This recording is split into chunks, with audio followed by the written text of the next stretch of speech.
संघर्ष fast news सदैव आपल्या सेवेत। शहापूरच्या कार्यकर्ता आढावा बैठकीत नवनिर्वाचित जिल्हाध्यक्ष तथा खासदार बाळामामांचा संघटन बळकटीकरणाचा निर्धार।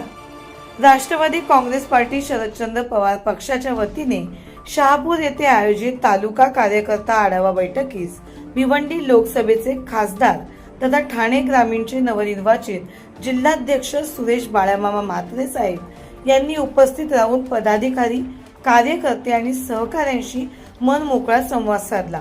या बैठकीत पक्षाची संघटनात्मक बांधणी अधिक मजबूत करणे, आगामी काळातील पक्षाची ध्येय धोरणे निश्चित करणे तसेच जनतेचे स्थानिक प्रश्न ताकदीने मांडून ते मार्गी लावणे यासह विविध महत्त्वाच्या विषयावर सविस्तर चर्चा करण्यात आली।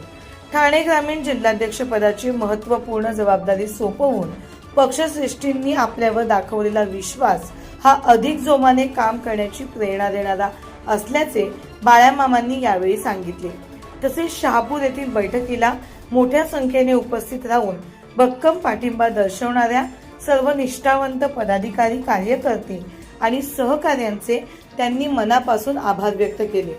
आगामी काळात पक्षाची संघटनात्मक ताकद वाढवून सर्वसामान्य जनतेच्या प्रश्नांसाठी अधिक प्रभावीपणे संघर्ष करण्याचा निर्धार या बैठकीत व्यक्त करण्यात आला। यावेळी तालुकाध्यक्ष नंदकुमार मोगरे, ठाणे जिल्हा समन्वयक संतोष शिंदे, सामाजिक न्यायाचे अविनाश थोरात, युवक अध्यक्ष अविनाश साबळे, महिला तालुकाध्यक्ष कमलताई भोईर आदींसह मोठ्या प्रमाणात पक्षाचे पदाधिकारी, कार्यकर्ते व खासदार बाळामामांवर प्रेम करणारे कार्यकर्ते हे उपस्थित होते। संघर्ष फास्ट न्यूज, अंकुश भोईर, शहापूर।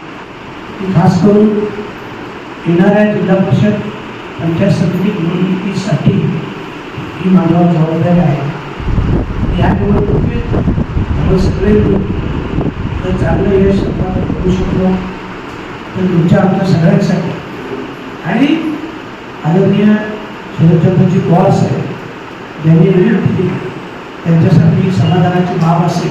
खूप सारा ही सगळी रचना करून आपल्याला जिल्हा परिषद निवडणुकीसाठी सामोरं जायचं।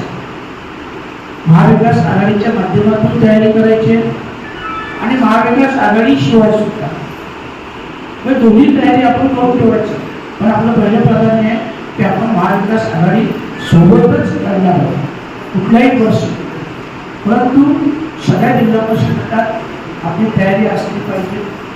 जेही काम करण्याची इच्छा असेल तुम्ही नाव द्या, मी व्यासपीठावरून सगळ्या मंडळीला विश्वासात घेऊन बरोबर आहे तुमची सगळ्याची चर्चा करून ती दोन पदं नियुक्त करेल। खासदार याद्या एक विशेष आहे। परंतु आता शाळेत आल्या असतील मतदार याद्या तर पहिली गोष्ट तर सगळ्या कार्यकर्त्यांनी मतदार याद्या पाहून तुमचं, तुमच्या परिवाराचं, मित्रमंडळ, नातेवाईक, आपले कार्यकर्ते यांची नावं मतदार यादीत आहेत का नाही हे सगळ्यांनी पहिले चेक करून घ्या।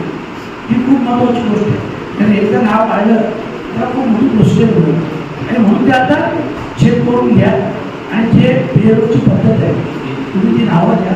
आपल्या तेही कामाच्या काय झालं आता या सगळ्या गोष्टी याच्याकडं स्वतः पवारसाहेब लक्ष देतात आणि पवारसाहेब स्वतः सगळ्या मागून घेतात।